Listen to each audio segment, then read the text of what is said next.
السلام عليكم ورحمة الله وبركاته. الحمد لله رب العالمين والصلاة والسلام على أشرف الأنبياء والمرسلين وعلى آله وصحبه ومن استنى بسنته إلى يوم الدين.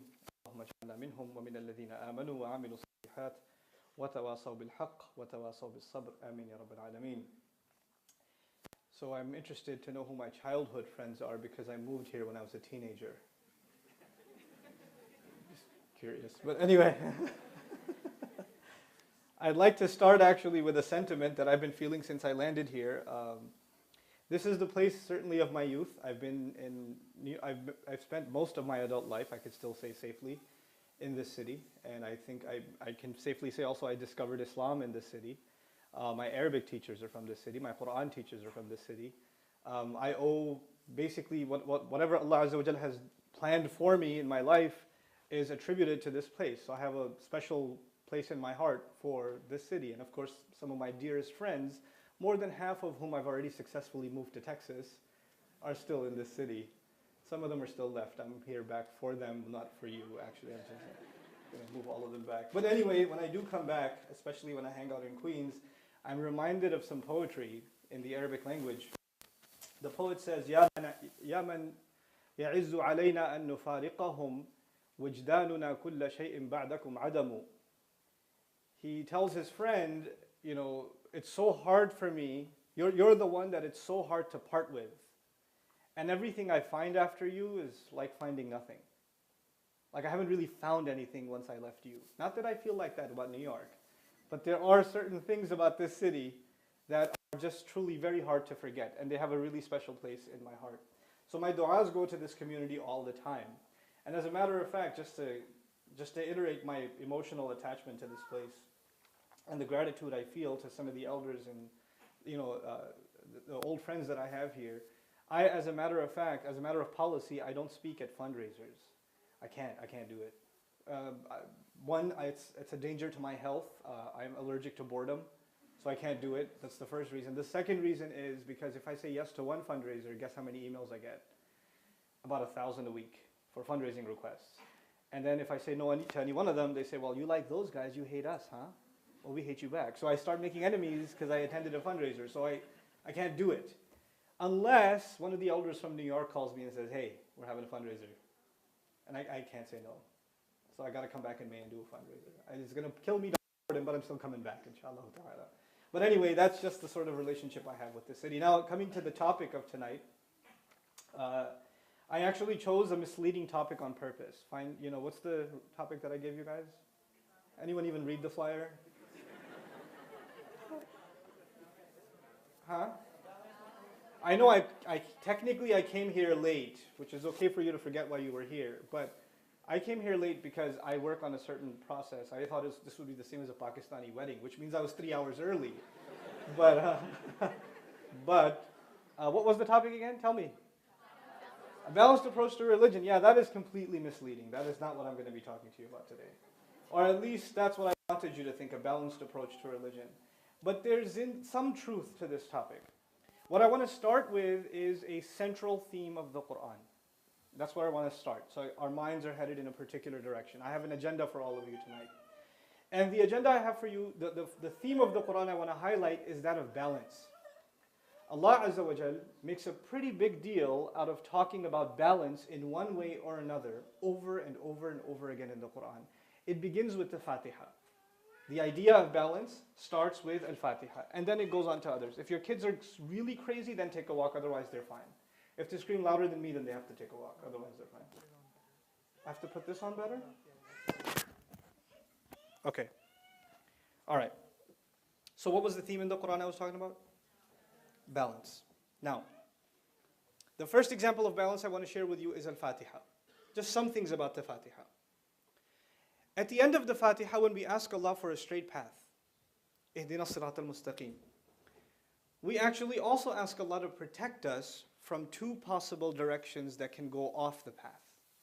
So on the one hand, Sirat al-Ladhina an'amta alayhim, there's where we want to be, غَيْرِ الْمَغْضُوبِ عَلَيْهِمْ on the one hand, and الضَّالِّينَ وَلَضَّالِّينَ on the other hand. There are two possible roads that we don't want to be on, and if you can find the road in between, that is as-sirat al-mustaqim, yes? So even if you don't look at a deeper analysis of those ayat of the Fatiha, you already appreciate something about balance. Now, a slightly deeper look. Al-Maghdub alayhim is actually a reference to those who do wrong even though they know it's wrong. It's the kind of people who know something they shouldn't be doing. They do it anyway. Something they know they're supposed to do and they don't do it anyway. The people who don't care about what they know. In other words, what they want to do, what they feel like doing, what the urge says they should do, overrides anything that they know of to be right or wrong. So a young man gets angry at his parents and decides to just explode on them, just yell at them at the top of his lungs. And even if at the time he's reminded, وَلَا تَقُلْ لَهُمَا أُفٍّ وَلَا تَنْهَرْهُمَا, as the, mashallah, the young Qari recited, don't you say even uff to them, which means don't you even look frustrated towards them. Don't even have that look. At the time he's reminded, he goes, I know, but this is a special time. You don't know what they said to me. You don't know what my dad just did. And he justifies it. This is the kind of thing al-maghdub alayhim do. They know something is wrong, but when the time comes to live by it, they say, I know, but not right now. Well, actually, that was given to you for this occasion, not for another occasion when it doesn't apply. You understand? That's al-maghdub alayhim. On the other side is ad-dallin. Ad-dallin are people who do the wrong thing, sure. But it's not because they knew it and did it anyway. Actually, most of the time, ad-dallin, the ones that are lost, do the wrong thing because they don't know any better. They just don't know any better. So is it possible that somebody makes a mistake or does something wrong because they just didn't know it was wrong? Sure. Somebody can actually even practice an entire religion or live an entire lifestyle, never realizing that this is the wrong way to live. Somebody can believe, even within the Muslim community, somebody can believe something about this religion, about Islam, and live by it for a long time only to realize much later on in life that it has nothing to do with the religion. They were being manipulated. They were lost. And if you would think that, the one who's lost, it's not their fault. But actually, because in the Fatiha we ask Allah not to be from them, we don't want to be from the people that are lost, it is as though we're asking Allah, what did I do again? What did I do? Oh, just the water? Okay. Sorry. I thought you were mad at me about the last thing I did to you. Okay. So, they figure, because we don't know any better, we're not responsible. But because we ask Allah to not be of those people, it is as though we're asking Allah, Ya Allah, make sure that we are of the people who do in fact know. Because people who know can't get lost. Just like when you know directions, you can't get lost. Just like when you know where to go, it's impossible for you to get lost. So by asking Allah not to be from those who are lost, it's like we're asking Allah to be of the educated ummah. It is like that. So now to summarize this brief idea of balance, on the one hand you have people who know and do the wrong thing. On the other hand you have people who don't know and therefore do the wrong thing, right? I'll summarize it one more time. There are people who have knowledge but no good action. Knowledge, but what did I say? I need you to repeat so you stay awake. It's hot in here. Knowledge, but no good action. On the other hand, you have people of no knowledge and therefore no good action. You see that?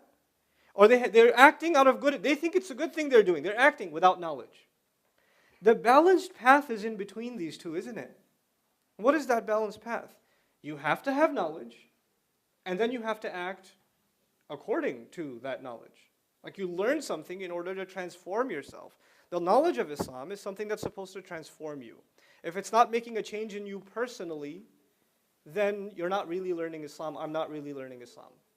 Every ayah that we learn, every hadith that we learn, every little bit of Islam that we learn is supposed to cause some kind of change.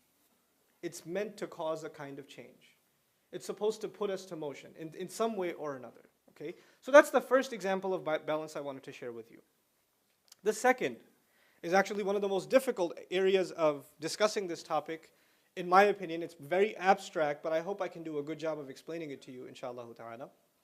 And that is when Allah actually in Surah Al-Rahman talked about the sky. He said, وَالسَّمَاءَ رَفَعَهَا وَوَضَعَ الْمِيزَانَ. The sky, in fact, He elevated it. And He put a scale in it. Now, before I go further, you need to appreciate something about that ayah itself. You see, in Arabic, you can say, رَفَعَ السَّمَاءَ وَوَضَعَ الْمِيزَانَ. He elevated, He raised the sky, and He put a balance in it. But He said, وَالسَّمَاءَ رَفَعَهَا وَوَضَعَ الْمِيزَانَ. This is unusual language, which is almost impossible to communicate in translation. The grammatical concept involved here is called al-mashghulu anhu. And I know most of you don't know what that means. That's why I'm here. I'm here to make that simple, inshallah.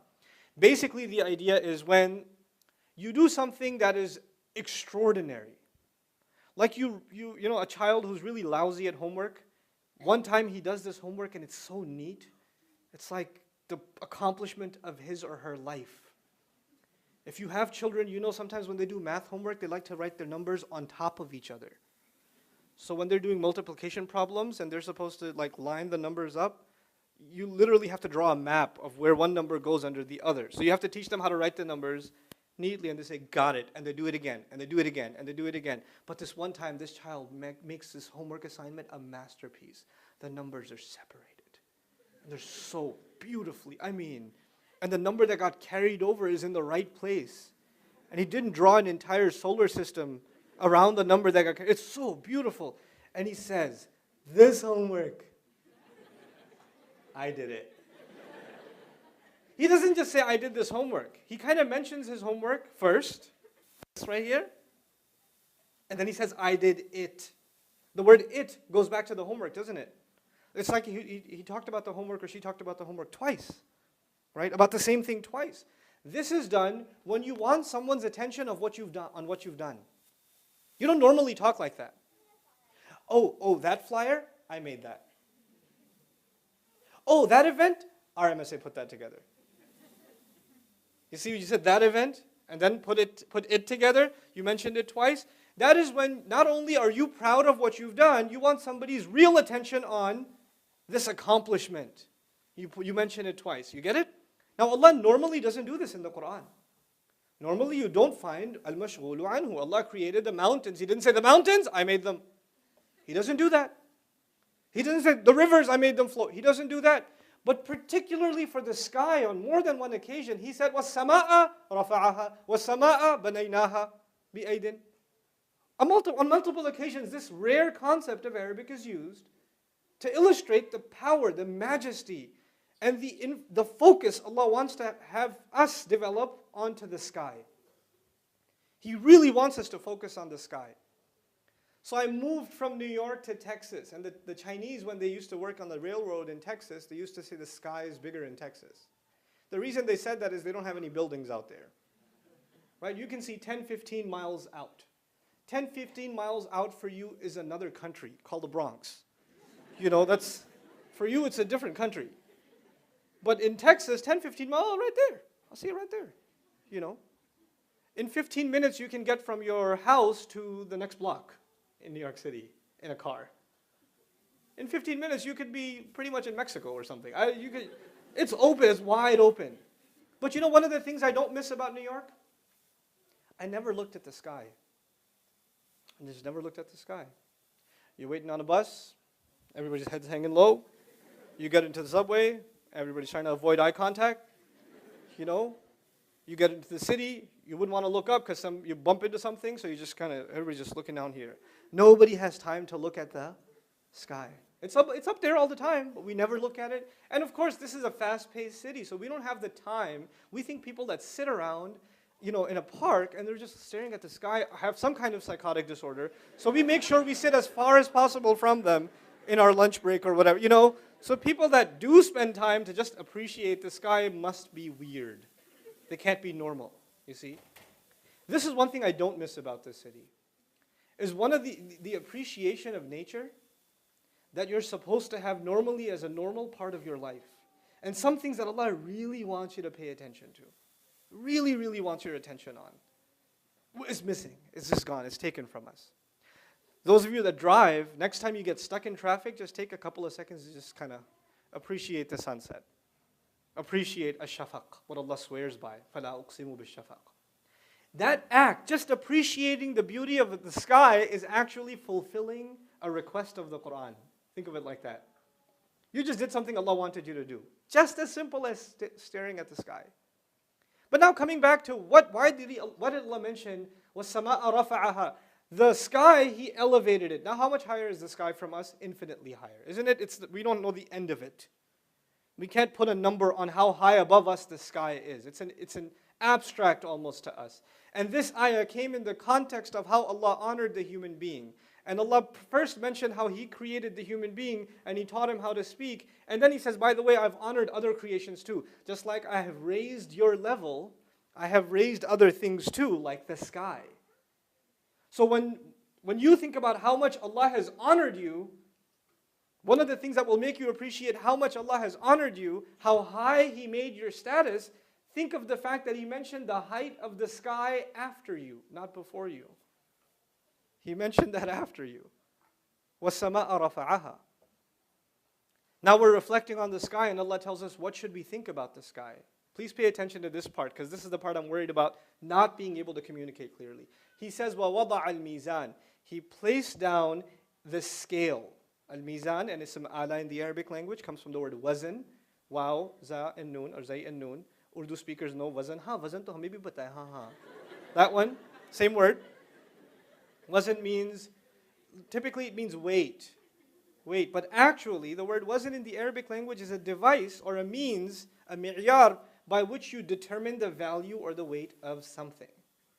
Al-wazn itself is putting a weight to something.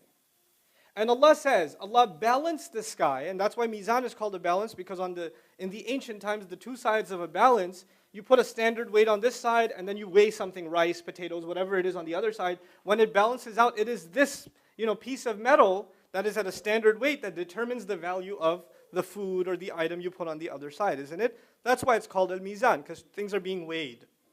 Now Allah says He designed the entire universe, and He put a scale of balance in it. And He put things in proportionate weight in it. Now let's talk about this for a moment, even though I'm not a science person in scientific terms.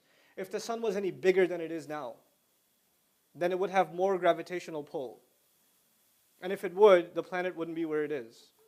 It had to be a particular weight, a particular size. And the earth had to be a particular size, not to get pulled in too close and not to get pulled away too far for the climate that we have to exist. Yes? Is this the only solar system around? No. Every solar system, every galaxy, every planet, every moon, every orbit is there in place because of a particular weight and a particular value to every planet.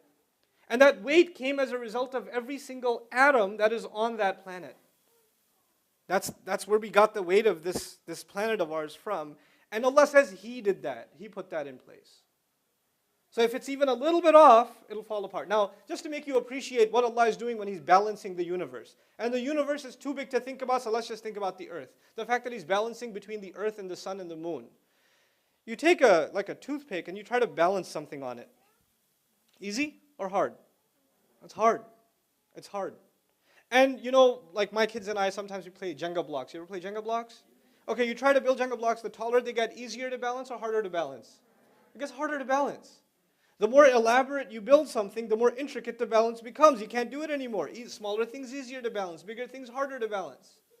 Now appreciate what Allah has done when He made balance between the sky and the earth. وَوَضَعَ الْمِيزَانِ. One more thing about this. Allah Azza wa Jal is the creator. You can even consider Him the manufacturer. وَلِتُصْنَعَ عَلَى عَيْنِي. So Suna'a is used for Allah Azza wa Jal too. The manufacturer. Now, I mentioned that word in particular because we are a people, not just Muslims, but humanity today, are a people that are obsessed and are almost victims of brands and manufacturers. Right? And you can tell a particular brand by its signature design. So if somebody's holding a phone and it is of the I brand, you can tell from a distance.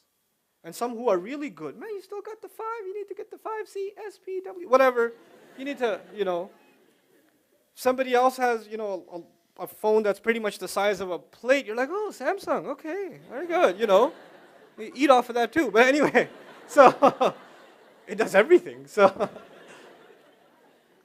but the idea is when you have a brand, there are brands of cars, the cars that are, certain elite brands, they have a certain design to them. And you can see it from a distance. You didn't even see the logo. You can say, oh, I know that car. That's a Mercedes. But you get closer, you find out it's a Hyundai because they copy everything. But still, those Koreans, confusing people's brand, school of thought. But anyway, so the idea is we appreciate brand by the manufacturer, by the design. And not just the appearance, that's the one thing. By appearance, you can tell a manufacturer. But also when you take a closer look by the quality, every company or every manufacturer has something that makes its brand sort of unique. This manufacturer, their textile materials are really good. This builder, this architect, his buildings have this certain element to them. This car, there's something unique about the transmission of this vehicle or the acceleration of this vehicle or the duration, the durability of this vehicle, whatever it may be, right? So there are particular unique qualities of a brand that attract people. One of them obviously is appearance, right? But beyond the appearance, when you dig deeper, there's always something that kind of sets a company apart. This is their motto, this is that drives everything they do, right? So because it's closer to home to everybody and we appreciate how these things work nowadays, look at the Apple brand, for example. Their motto is, we don't care if it's the most most elaborate technology, we just care that it's the most user-friendly. We just want it to be convenient. Convenience is our number one thing. And it gets so light you can't even feel you have it in your hand. That's how light they want it to be. They eventually want it to float in the air. And then, the icons are simple and easy to follow. And the easier it gets, the more it annoys geeks, because geeks want things to be complicated and they want to code it themselves. And they don't want to do any of that because they want it for people who are, they just want that. So that's the thing that defines them. It's easy. Look at how easy it is. Look at how smooth it is, right? That's their signature. Now I bring all of this up because it's tied to the subject of balance. Because Allah says, pay attention to the sky and pay attention to my design signature as a manufacturer, as one thing I love in the things I create is balance. Allah's signature. Because like every painter leaves a signature on the painting. Every car leaves its logo. When Allah designs something, when Allah puts something together, His signature is what in the ayah? Is balance. Things are in order. Multiple things are working with each other, in harmony with each other. That's what He likes to create. I'll give you another example of the balance of Allah. That is so deep. If this lecture was just about that, I'll come back for that one. That one's heavy. But I'll just give you a snippet of it. Allah in the Quran told us to pay attention to the honeybee. Okay, Allah revealed to the honeybee. And the Rasul of Allah sallallahu alayhi wasallam, interestingly enough, compared the believer to a honeybee. We got compared to an insect. When Allah does that comparison and the Prophet does that comparison, it makes me think, I really need to study Islam. And part of studying Islam is studying honeybees. When I studied that ayah, I must have watched 4 or 5 documentaries on honeybees. Easily. And I've read several articles on just honeybees. And every one of the lines I'm reading from, these are not written by Muslim scholars, by the way. But as I'm studying the honeybee, I'm not thinking I'm reading some secular article or I'm reading something that has nothing to do with Islam. I'm actually learning Islam. And one of the things I learned about the honeybee is when it sits on a flower, it can be far more aggressive than it actually is. It has the power to be. But it takes from the flower just so much to not break it and damage it and render it no good for the next bee to come. It takes, but just so much. And then it leaves it. And it doesn't break. There's a relationship between the flower and the bee, but it's a very loving, caring relationship. And actually, the bee gives it life because it carries pollen over to it and takes from it. So it never takes something without giving. And actually, it gives a lot more than it takes. It gives a lot more pollen than it takes. And it leaves, because other bees from its hive may be able to benefit from the same flower, so it goes back to the hive and does what's called a bee dance. It does a dance and it lets the other bees know the address of that flower and its neighbors. You guys can have from that too. I've had my share. I don't need to have more. I'm not worried about competition. You guys can have enough. There's enough Allah made for everybody. Wow. Balance. The bee knows balance. And that's Allah's design, from the universe to a bee. He just created things in balance, Now, this is Allah's design as a manufacturer. Let's take it one step further. What Allah wants you to appreciate is how things work with each other in harmony. That's what balance is, really, when things are in harmony with each other and they're not falling into chaos. Down to the atomic level. Animals are in harmony with each other. There's an ecosystem in place. Environments are in harmony with the animals that live in those environments. Oceans are in harmony with the animals, the sea creatures that live inside them, right? Now this ayah, وَالسَّمَاءَ رَفَعَهَا وَوَضَعَ الْمِيزَانِ. Pay attention to the sky. Look at how He created the sky and put down a balance in the sky. The next ayah is the complication. أَلَّا تَطْغَوْا فِي الْمِيزَانِ. I did all of that so that, an here, an sababiyya it's called, so I made the universe, the sky, balanced for the following reason. Here's the reason. أَلَّا تَطْغَوْا أي أنتم. So you people do not violate in the matter of the scale. When it comes to balance, that you don't mess up the balance. Allah is saying He made the sky balanced to teach you and to teach me the lesson of not losing our sense of balance. Now let me tell you how that works. There's a guy that runs a grocery store, probably in Flushing. And he sells all kinds of important goods like chaat masala and bananas or whatever. You know, and just to make things interesting, Indian movies, whatever. So he sells this stuff. Now when the customer comes and he puts bananas on the scale, and his scale is supposed to weigh, is this 1 pound, 1.5 pounds, 2 pounds, or whatever. But he's kind of messed with the scale a little bit. So even if the customer puts like 3/4 of a pound, it still shows 1 pound. Right? It still shows 1 pound, which means he can make, I don't know, 50 cents extra, $1 extra every time. He could pay, and if the state inspector is coming, then he can kind of fix it again, and it's within the margin of error. You know, he could do that. If your work came from Flushing, I am sorry. I did not mean that personally. Okay. So, by the way, Casino Boulevard in the house. But anyway, so the idea in this ayah is that when that same grocery store owner, when he sees the state inspector, the FDA guy or whoever coming in to check the scales, he fixes it, yes? But the idea of this ayah is so long as that grocery store owner has access to be able to see the sky, just the sky, that should be enough for him to set his act together.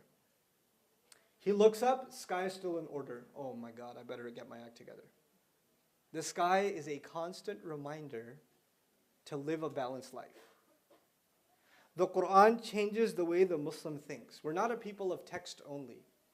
Our text makes us profound thinkers about reality around us. We're supposed to see things in the reality around us that nobody else sees. Nobody else looks at the sky except say things like, "Oh, those are pretty clouds. That looks like a teddy bear." But we see, I haven't called my mom in 3 days. I've been way too angry. I need to tone it down. You kind of explore your own balance because the sky's balance is there. And by the way, the irony of this creation that Allah made, Allah tatghaw fil mizan. I created the sky in balance so you don't violate the balance. The irony of it is that today, as we have it, the sky is in balance. But then a day is coming when the sky will be torn apart and it will lose its balance. It's going to be torn open. And when that day comes, then another scale will be established. Your scale and my scale. The mizan will be established. وَنَضَعُ الْمِيزَانَ الْقِسْطِ لِيَوْمِ الْقِيَامَةِ. We're going to establish the scale that is absolute justice on Judgment Day. In other words, right now, so long as that balance is there, you still got a chance to fix yourself. And the moment that goes away, your turn. How balanced were you? And then all of our debit and credit will be accounted for. The entire audit will take place. That is the reminder of the sky. That's what the sky is supposed to be. A balanced approach to religion. This is the first thing I wanted to share with you in this talk. And I want to tie this theme finally of how Allah Himself, subhanahu wa ta'ala, makes us think about this ourselves in the same way that He makes, in the same breath that He makes us think about the sky. He says, فَسَوَّاهُنَّ سَبْعَ سَمَاوَاتٍ سَوَّاهُنَّ سَبْعَ سَمَاوَاتٍ. He balanced them, evened them out into 7 skies. Only Allah knows what 7 skies means, but we know that He balanced them. Sawwahunna. Sawwa, to make something even. Okay? And taswi also means to make something equal. Okay. About the human being, He says, الَّذِي خَلَقَكَ فَسَوَّاكَ فَعَدَلَكَ. He's the one who created you, and He's the one who put balance in you. He balanced you. Now when Allah says He balanced me, He's talking about the physical balance for sure. But He didn't just say, Sawaka jasadan, Sawaka badanan, Sawaka jisman. He physically balanced you so that your 2 feet, you stand up and you're balanced. You can uphold yourself. You can hold your neck. You know, a baby's neck goes everywhere. But as the child grows, they can hold themselves up high. They learn to balance themselves on their 2 feet and they don't walk like a gorilla anymore. They can stand up. This is a kind of balance. But Allah didn't limit the conversation to physical balance. When Allah doesn't limit something, we don't have the right to limit it. It's called at-tawassu' fil ma'na, expanding the meaning. So Allah balanced us in every possible way. Every possible situation you're going to come across in life, there is something Allah put inside you that can help you attain balance. That's what He put in you. وَعَدَلَكَ. Then He evened you out. Even He went further than the sky. Sawahunna, that's it, for the sky. But sawaka fa'adalak also, on top of that. So He did something special for you He hasn't done for any other creation. I felt this conversation was necessary for the following, multiple reasons. The first reason I wanted to bring up this conversation is because the world itself is losing balance. We don't have, pretty much everything that used to be in place and was balanced and nobody questioned it is all falling apart. From the simplest things to the way we eat food, we don't have balanced nutrition anymore. Our nutritions are overwhelmingly, poisonous to us. There was a survey done in the United States of nutrition. 85% of what you find in a grocery store is saturated with fat and fat and sugar, artificially, which means you and I are not. You say I'm going to go healthy. I'm going to go buy bread. Just look on the side of the ingredients even for your bread. Fructose, corn syrup, this much sugar, this much preservative. Oh my God, I thought I was eating bread. We're losing balance in even our nutrition.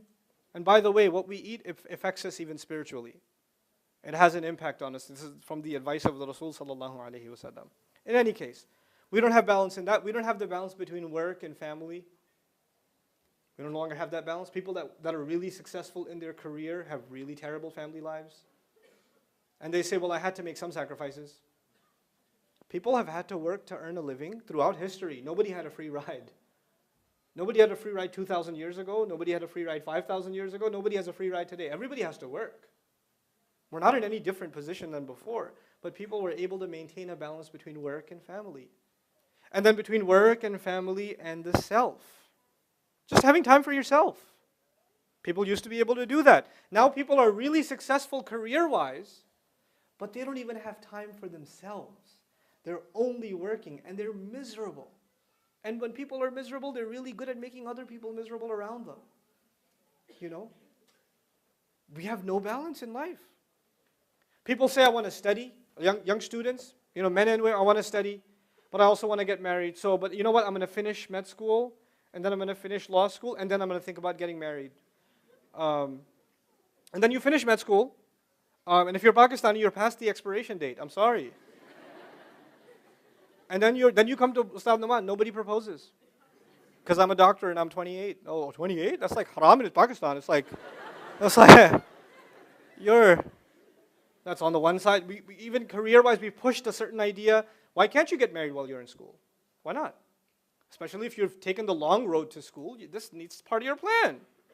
You need to balance between your career goals, your educational goals, your family goals. It's not one, you don't stop one part of your life and then do another, then stop that one part of your life and do another. We have this approach towards religion.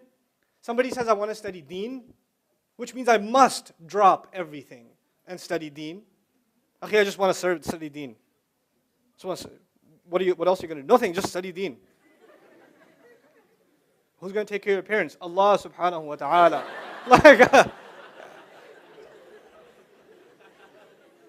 We've created such an imbalance in our minds, all or nothing, overdose of everything. When you go into something, you really go into it. When you abandon something, you totally abandon it. Right? We're not able to juggle multiple things at the same time, or at least not in a successful way. And this is actually a loss of balance in our personal lives. And because most of humanity is so prone towards one kind of imbalance or another, we've taken this idea, this tendency that we have, and we've started looking at our religion in an imbalanced way.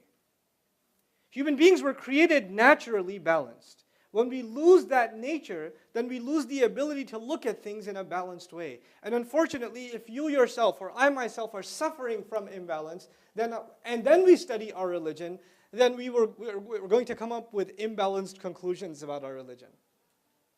We're not going to come up with the right conclusions. You have people, for example, in cultures where women are treated like garbage. They're treated, on Muslim cultures, I have to say it like it is, they are treated like garbage. And when these women get even a little bit of an education, and they find even a little bit of independence, they want nothing to do with this religion. You know why? Because them being treated like garbage was constantly justified through the lens of the religion. Ayat were quoted at them. Ahadith were quoted at them. And they were told, this is why you're nothing. This is why you can't get an education. This is why you just have to serve. Your position is this. There are Indo-Pak women that have lived in their kitchen for 50 years. You know how psychologically traumatic that is for a person? Why do you think they're horrible mother-in-laws? It's not their fault. Honestly, I know, you're like, no, my mother-in-law is her fault. It's her fault. And the mother-in-law sitting here is like, I knew it was my fault. Just record that part and give it to me. She loops it when the daughter-in-law comes over. It's not her fault. It's not her fault. It's not her fault. But you know what? Religion was quoted to them. I have students that want to come to me. They come to me and they study Deen. They study Arabic with me, and they study Islamic studies with Sheikh Abdul Nasir. They come to Texas from all over the United States. And when I teach them and they learn something, then they come to me, Ustad. And these are sisters in hijab, and they've traveled to study, and they've memorized Quran. And Ustad, there's this one hadith. It hurt me so much. I'm sorry to say it. I don't know another way to say it. It just hurt me so much. I was like, tell me, what hadith is it? And she tells me the hadith, and I'm sitting there like, who did you hear this from? Because it's not the hadith that's imbalanced. It's not the ayah that's imbalanced. It's the guy representing it. The guy teaching it. The person who doesn't have balance themselves is going to paint the entire religion in a corrupt way, meeting their own, or in light of their own personal psychological problems. And what that's done for an entire generation of Muslims is it scared them away from Islam. A balanced approach to religion, if you don't have it, you're going to see an exodus from the religion. You're going to see people running from the religion. You have, the hadith of, Umayma radiallahu ta'ala anha. She comes and complains to the Prophet ﷺ. And actually, this is a famous hadith. I'll tell you one part of it. And I sat with actually, he's the gem over here.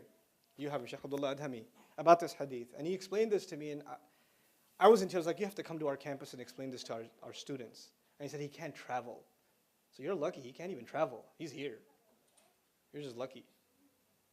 So anyway, I'm talking about this hadith, and this hadith is used to quote or to tell people that women should pray in the innermost part of their home. The most private part of your home, that's where you're supposed to pray. Okay? And this is hadith used to justify that women shouldn't come to the masjid. They should pray in the innermost part of their home. You study the entire hadith, first of all, there are other hadith also. Other hadith where women complain to the Prophet ﷺ, we come for Salatul Fajr. Where do they come? Al-Masjid al-Nabawi. We come to Salatul Fajr. But on our path, on our way, there is sewage. So it gets on our clothes. Can we stay home and pray? He said, no, the rest of the dirt on the way will wipe it off because you should still come. And that's Fajr for women that have to go through sewage to come to pray at the masjid. We don't quote that one. By the way, Umayma's story, this woman who the Prophet told you should pray in the innermost part of your home, when she asked to pray at the masjid, when you learn the whole story, you learn lots of fun things. She was in a troubled marriage. Her husband was super jealous of her, like protective of her. He used to poke her while she prayed. Yep. And the Prophet called, because she came to the Prophet in another narration, she came to him and said, he pokes me while I pray. And so he asked her, why do you do that? He goes, she stole my surahs. In other words, he led her in prayer. She heard his Quran. She memorized it. She started praying on her own. He's like, she's praying all by herself. I'm not leading her in prayer. And actually, he felt left out that she was praying on her own. So he used to poke her in salat. And then when he comes to the masjid to pray, he gets really angry because he's so obsessed with his wife. He can't spend 10 minutes without her. So the fact that she's in the masjid, it just drives him crazy. He just wants her with him all the time. So the Prophet ﷺ told her, look, you need to save your marriage first, basically. Your marriage is in shambles at this point. You need to spend more time at home. And currently, the better thing for you is not to come to the masjid. And by the way, in order that he doesn't poke you, find the innermost part of your home to pray, so that at least you can pray in peace because he's driving you nuts. Now, if you don't know the background and you say women should pray in the innermost part of their home, and somebody who's got like a psychological disorder against women, and he gets married and he's yelling at his wife because she didn't pray in the closet, and he pulls out the hadith, he's got the dalil, he's got the evidence, but there's no balance. This is not balance. You see? It's funny, but it's also really, really sad. People's lives are ruined in the name of deen. In the name of deen. This deen that came to remove sadness.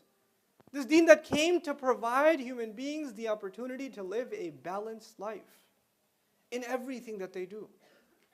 We have so fragmented the idea of balance in our lives. I was on an interview with a student group in Pakistan. It was like a radio thing, like online radio thing. And so there were live QA, and the student asked me in the QA session, he asked me, well, how am I supposed to practice my religion during exam season? I don't have time to practice Islam during exam season. I have to focus on my studies. And for a moment, I was so stunned by the question, I didn't know what to say. I was just completely baffled. I did not know what to say. And here's why I didn't know what to say. In this poor guy's mind, if you are doing something for religion, you have to stop everything else you're doing. You see? Serving religion to him means somehow you can't be studying for your exams. I was like, the fact that you're studying for your exams, and you're not cheating like every fourth guy in your classroom, and you're not paying off the teacher to give you a higher grade, and the fact that you're doing due diligence to the money your parents worked hard to pay for your schooling for, you are observing your religion. And how long does it take you to take some time out and make salat? I don't have time. You take cigarette breaks. I know, you're in Karachi, I know. You don't have time for some salat? What do you mean I don't have time to practice my religion? What do you think the religion is asking you? Because you know what, people, when they think of religion, they just think of prayer, going to the masjid, fasting, memorizing, acts of worship, certain things. That's religion. Everything else is just life. They're just separated things. That's an imbalanced view. That itself is an imbalanced view, So we have to, this is a serious, serious matter in my view. Developing a balanced way of thinking. I know it's really serious. Developing a really balanced view towards this. Now, in the ayah I told you, we look at the sky and we find balance, yes? We're reminded of balance. Allah says, وَأَقِيمُوا الْوَزْنَ بِالْقِسْطِ وَلَا تُخْسِرُوا الْمِيزَانِ. Another ayah in the same passage, by the way, now that you've observed the sky, and now that you've learned I made the sky so you find balance, then he says, whenever you establish wazn, al-wazn means when you weigh something, make sure you're not unfair. Al-qist actually doesn't mean fairness, it's lughatul adad. Al-qist in Arabic means to make sure that you're not biased, that you're not unfair. That's what al-qist means. Allah says, when you're going to weigh between things, make sure you don't become unfair. We have to stop here and figure out what that means for us personally.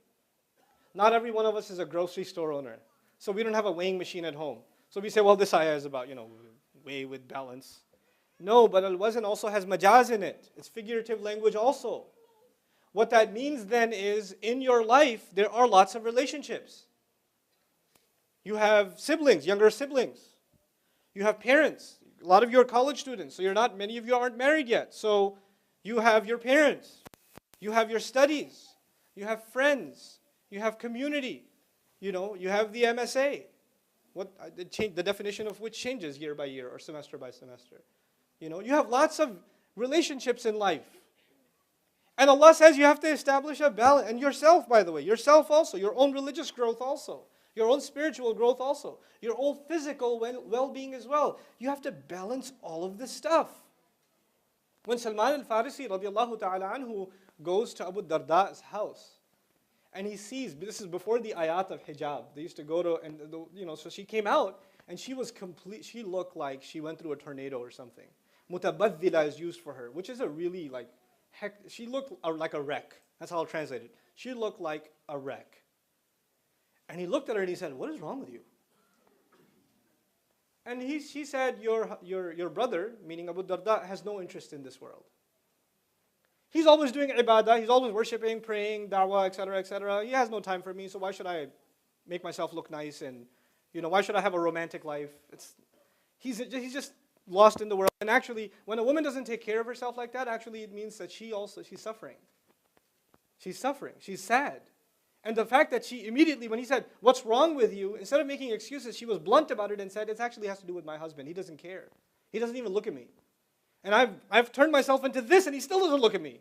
And doesn't even, you came and said, what's wrong with you? He never said that. Right? So then he comes to his house and he says, Abu Darda is a good host. He says, eat. He said, I'm not going to eat until you eat. He said, I'm fasting. He goes, break your fast and eat with me. This is before the ayat of Ramadan. Salman al-Farsi made him break the fast and they ate together. Then Salman al-Farsi is about to go to sleep. He says, why don't you sleep? You know I'm going to pray. Sleep, bro. He made him sleep. And then he got up for qiyam and then he woke him up and then they prayed. And then he turned to him and he gave him some brotherly advice. This is Salman al-Farsi talking to his brother, his friend. And he says, إِنَّ لِرَبِّكَ عَلَيْكَ حَقًّا. Your Lord, your master, in fact, he does have rights over you, or right over you. وَإِنَّ لِنَفْسِكَ عَلَيْكَ حَقًّا. You have to take care of yourself too. Your own personal self has rights over you. Allah is not asking you to sacrifice yourself and your daily life for Him. He's not asking that. And then وَلِأَهْلِكَ عَلَيْكَ حَقًّا. And your family, your wife has rights over you, man. You got to take care of your wife. فَأَعْطِ كُلَّ ذِي حَقٍّ حَقَّهُ. Then give everyone who has a right their right. Give everybody their right. Now this is Salman al-Farsi. He's not a prophet. He's a sahabi. A very wise one at that. And he's giving another sahabi some advice. Look, you're going a bit overboard with the whole prayer thing. You haven't lied down in bed next to your wife for I don't know how long. And look at her. She's depressed. Like, you hate her or something.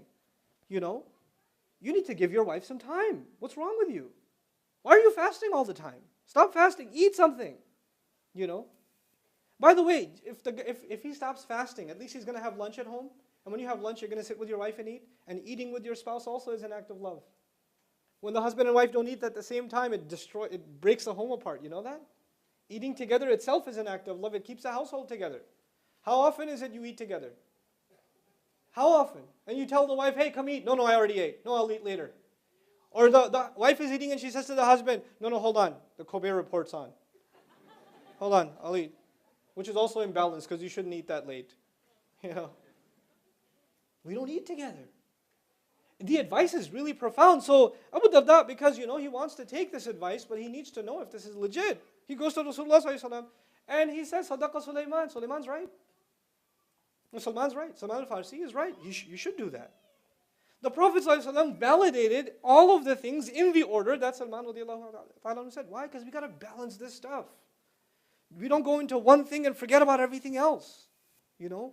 This is the core issue of imbalance. I want to get to a couple of ayat inshallah ta'ala after I give you a break because I respect the attention span. I'm only going to have 2 sessions with you bi'idhnillah. One before and after the break, and I'm almost there to the point where I can give you a break inshallah. You guys doing okay so far? Okay, good. Alhamdulillah. There's other balance in belief. So hard. I recently, actually on the flight here, I checked my email. And I received an email from a Jordanian man who was Christian, born and raised Christian, Arab Christian, moved to England to do higher studies, and found his faith, meaning Christianity, later on in life, started going to the church regularly, married a British woman, lived a very spiritual life, actually volunteered at the church, studied the Bible with the minister, and he was actually very engaged in biblical studies for a long time. And he started developing certain questions later on in life about surrounding the birth of Isa alayhi salam, the virgin birth. He developed certain questions. And he asked his minister to answer those questions, and the answers that he gave actually made him lose faith even more. So he started getting distance from religion because of the answers he got to his questions. And later on, he actually he was looking for the answers to those questions, but he was looking for those answers in Arabic. He was doing the search on Maryam salamun alayha in Arabic. And if you do Google searches on Maryam, you're going to find Christian sources, but you're definitely going to run into what? Muslim sources, Islamic sources. And in his email he said, وَقَدْ عَرَفْتَ أَنَّ الْمَسِيحِيَّةَ مِلْيُونَ دَرَجَةً أَحْسَنْ مِنَ الْإِسْلَامِ. I knew that Christianity is 1,000,000 times better than Islam, but I read it anyway. I read the Quran anyway. And all of my questions were answered in such a balanced way in that one place. All the questions that were raised for me in the Bible, all of them were resolved in one passage about Mary, in one place. And I took that to my minister, and he got really mad at me. Then my wife threatened to divorce me just because I quoted a passage from the Quran. Then on top of that, pretty much everybody left me. All my friends, everybody left me. And I haven't even accepted Islam. I just quoted the Quran. That's all I did. And they panicked. And then he's telling me what he's been studying over the last few years. He's been just studying the Quran. Still hasn't accepted Islam. When he wrote me this email, he still hadn't accepted Islam. He said, وَرُبَّمَا سَتَسْأَلُنِي مَتَى أَسْلَمْتَ لَمْ أُسْلِمْ. Maybe you're going to ask me when I became Muslim. I haven't. But I can't stop reading Quran. That's what he told me. It's like something's in me that something's in me that's keeping me. Maybe it's fear, maybe it's something else. But I do find one thing, and he told me, what I find in the Quran is balance.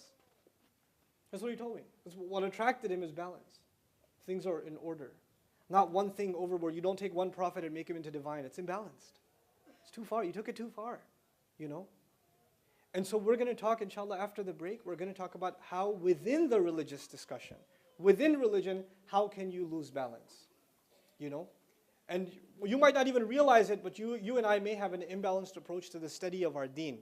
And how do we make sure that we have a balanced approach to our deen that we can pass on to a generation that comes after us? Because wallahi, wallahi, wallahi, if we fail to do that, then our next generation will not have something that they will want to keep. If we don't give them a balanced religion, they're not going to want to keep it. Our deen is beautiful. It has to be presented in the most beautiful way. It really, really does. So enjoy your first break. I'm going to give you exactly 10 minutes. Alhamdulillahi Rabbil Alameen wa salatu wa salamu ala ashrafil anbiya'i wal mursaleen wa ala alihi wa sahbihi ajma'een. Thumma amma ba'd. I'd like to start with this session, inshallah, with an Arabic word and some vocabulary for you. And I think this will structure our conversation in a good direction. The word in the Arabic language is al-ghulu. The root letters are ghain, lam, and waw. Ghulu. For the three of you that are taking notes. Okay, al-ghala, they say in Arabic, naqid al-rakhs. The word ghala literally means expensive, to be high valued. Something that is unusually pricey, or inflated in value, has ghulu in it, or ghala in it. That's why it's the opposite of ar-rakhs, which means cheapness. Ghalla is also used in Arabic when you overfeed someone, or you overestimate the value of something and you overconsume it and it poisons you. So sama, ghalla comes in the meaning of poisoning also. And the idea here is, just because something's expensive, and you say, well, you got an opportunity to consume it, you consume too much of it and it can actually kill you, it can hurt you, right? Then the word ghala also means majawazatul qadr, or majawazatul had fi kulli shay. Going overboard in any matter is called ghulu. In other words, because it came from the idea of expensive, when you value something above other things and therefore you give it more of your time, more of your attention, spend more of your money on it, etc., then you are engaged in the idea of, or the crime of ghulu, really. Al-ghulu also leads to, the Lisan al-Arab argues, al-i'da, it leads to animosity against others. In other words, when you value something really, really high, you end up violating somebody else's rights and therefore end up making enemies. That's one way to think about it. Another way to think about it is when you value something really high and you're all about it, that's all you do all the time, then eventually you burn out and you hate the very thing you loved. The idea is when you're really into something, like I'll give you a contemporary example of ghulu, is some song comes out and people are downloading it and they love it and they're listening to it like 100 times, they've looped it and they're listening to it over and over and over again, and a week goes by and if they hear it, they have a severe allergic reaction, like I hate that, turn that off. I'm tired of it, you see? So that's actually ghulu. You took too much of it until it almost became poisonous to you, and now you hate it. You can't stand it anymore, okay? So that's what happens even when you take something that you love and you go too far in it, then you lose that love for it. You have to take it in moderation. That's the idea behind ghulu. And then finally, al-maghali. This is an interesting term because the Arabs like to think of, abstract ideas of like going overboard or being extreme. They like to think of it in the sense of imagery. So they say, al-maghali bis-sahm, al-mughali bis-sahm, al-rafi' bis-sahm, yuridu bihi aqsa al-ghaya. So there's a guy with a bow and arrow, and he's stretched his arrow as far back as it can possibly go, and he's held it up high at an angle, the aim of which is to go further than any other arrow shooter has ever gone. His purpose isn't to hit a target, his purpose is to go farther than anyone has ever gone. He wants to break the record, basically, of distance, right? So to go really far or to aim to go further than anyone else in something, that is ghulu. So for instance, you have, nowadays we're in the age of video games, right? So you have, PlayStation and Xbox or whatever. The video games that come out, they have an online component now, right? So they have rankings. So you're like the 38,563rd deadliest assassin in Assassin's Creed, right? And if you really suffer from ghulu, you will not sleep until you're number 1. And you will like pat yourself on the back when you reach 25,000 and then 11,000 and 8. I'm ranked 8,000. I had a student this year at the Dream program. We introduce ourselves in the beginning of the year, and one of our obligations, the way we introduce ourselves is you tell me where you're from, what your name is, where you're from, and tell me one interesting thing about yourself. So one student said, my name is so-and-so, I'm from this place, I'm ranked 115 in FIFA. I've been calling him FIFA for 8 months now, so 6 months. But it's a form of ghulu where you want to keep breaking records, and you don't even know why you're doing it. You just want to do it. You want to earn all the trophies. You want to get 100%. You want to land that combo in the game, and you're going to keep practicing it like your akhirah depends on it. There are people that have ghulu. You ever heard of what's that? Comic-Con, I think it's called, right? Comic-Con. And so where people master like things like Street Fighter and like. There are Mortal Kombat tournaments and people from all over the world that have spent hundreds of hours trying to like perfect the 18-hit combo from Akuma or something. That's ghulu. That's ghulu. There are people that become movie buffs. They have to have a collection. They have to have seen everything. They have to have all this trivia. People that become sports buffs, they get ghulu in sports. Right? They know all the statistics. I mean, they're literally, their riwayat are sahih. From like, where this guy went to college, who recruited him, what his career was, how many rings has he earned, all of it. It's incredible. But it's all ghulu. It's overboard. It's overboard. You keep going deeper and deeper and deeper. You become an enthusiast and eventually a fanatic. A contemporary example of ghulu, of course, it's not as hot anymore, but it was for a long time, Star Wars. Right? Star Wars is a kind of ghulu. People went to Star Wars movies dressed in ihram and proper like legit attire, This is serious stuff. I mean, people take this stuff very, very seriously. When you get into something, you really get into something. A social media example of ghulu would be people that can't get off of their Facebook page, like that lady over there. Nobody. I just pointed randomly. The guy's like, which one?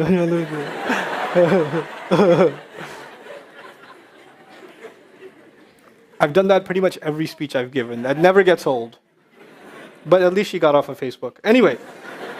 So why am I dividing ghulu for you? Because 2 places in the Quran, Allah turned His attention to the Christian community. Not us, the Christian community. Allah says, Ya Ahl al-Kitab, la taghlu fi dinikum. People of the book, don't do ghulu, what I just described to you. Don't become extreme. Don't go overboard in your religion.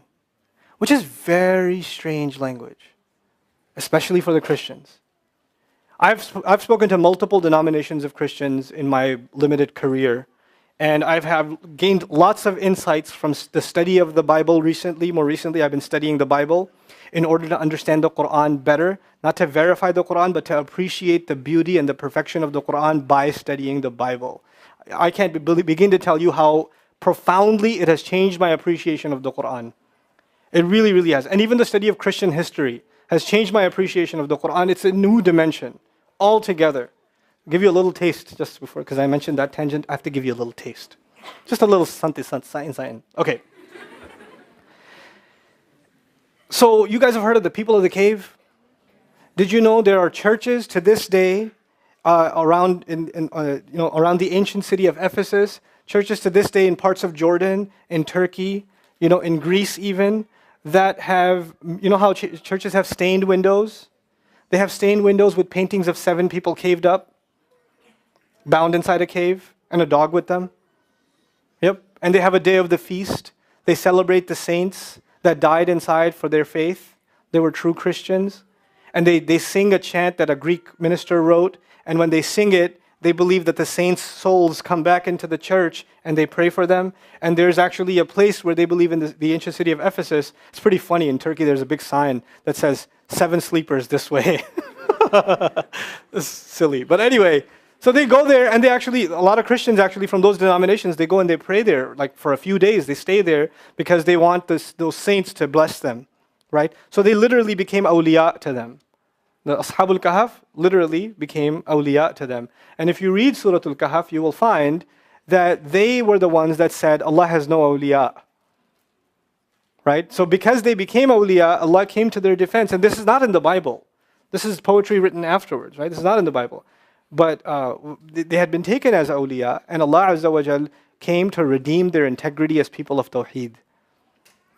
And their legacy, unfortunately, had become the exact opposite of what they came to preach. So Allah set the record straight. Subhanallah. And but you won't appreciate how clear the truth is until you study the legend of the 7 sleepers from different civilizations.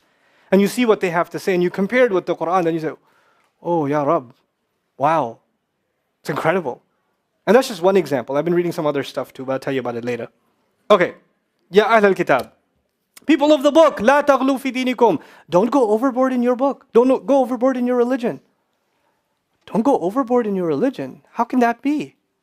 The Christian community, many denominations of it, basically abandoned the law of God. They said the Bible's laws no longer apply to us. We don't have to abide by them. The blood of Jesus is enough to save us. We're already saved. The law was a means by which our souls were cleansed. We no longer need the law because Jesus already paid for our sins. So how can they go overboard in their religion? They got nothing to go overboard in. What is Allah subhanahu wa ta'ala talking about? What Allah Azza wa Jalla is talking about now is something very powerful, and we have to really, really understand this.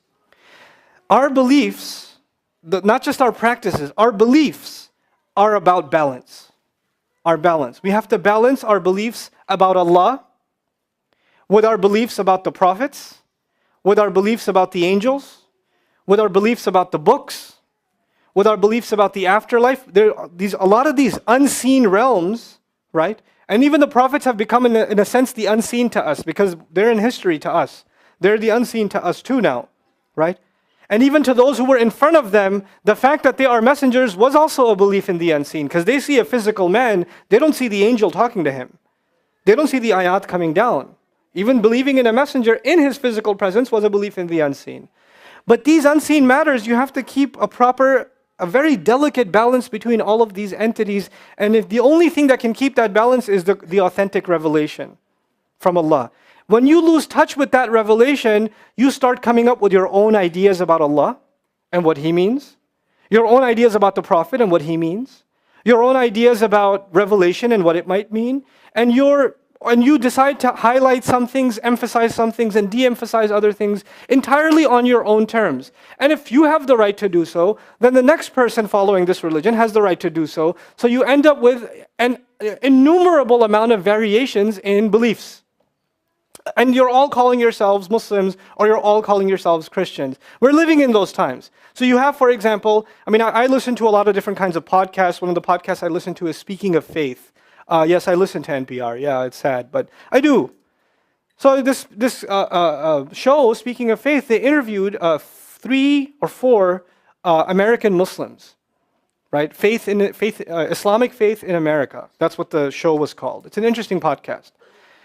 And all 4 of these people, 3 women and 1 guy, originally the guy's from Afghanistan. I think that one of the women's originally Irani, her ancestry is Irani. Another one's Indian. Another one's Arab, I think. And they're all talking about, here's what Islam means to me. Islam actually doesn't mean to me that you have to believe in a God. You just have to believe in a higher power. So long as you believe in a higher power, it's fine. And then the other one introduced herself. She said, I am the alcohol drinking, fornicating, blah, blah, blah. And she made a list. And at the last adjective she gave herself was Muslim. And proud. You know? And as I'm listening to this, close to getting into a car accident, I realized something. We are living at a time where people will decide the terms of their religion themselves. We are living in a religiously free society. Whether you practice this faith or don't practice it is entirely up to you. No matter how much somebody yells and screams at you, you're going to make your own decisions, aren't you? And so everybody, every person sitting here may end up with a very different and varied understanding of what Islam actually means. There is going to be a variation. That's a natural, inevitable fact. There's no denying it, there's no hiding from it, there's no running from it. The only thing we can do, instead of yelling and screaming, by the way, the group that yells and screams the most gets listened to the least. The group that gets the frustrated the most and gets angry at the people the most, why are they not believing like we do? We quoted the ayat. They still don't listen to us. Yeah, that's why they don't listen to you, because you talk like that.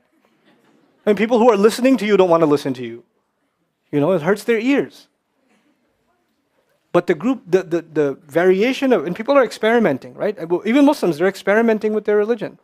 If you go to different communities and you talk to different circles, this is one kind of circle. But I've had the blessing of going to different Muslim circles that aren't so religious. But they're Muslim too. And they define religion for themselves very, very differently. Not the same way as you and I would. And we're not used to that. But you know what will survive after all of these experiments? What will survive is what meets the test of reason and what can balance the needs of the heart and the mind at the same time. The balanced view will survive. Everything else will wither away because people will get tired of it. It just doesn't last.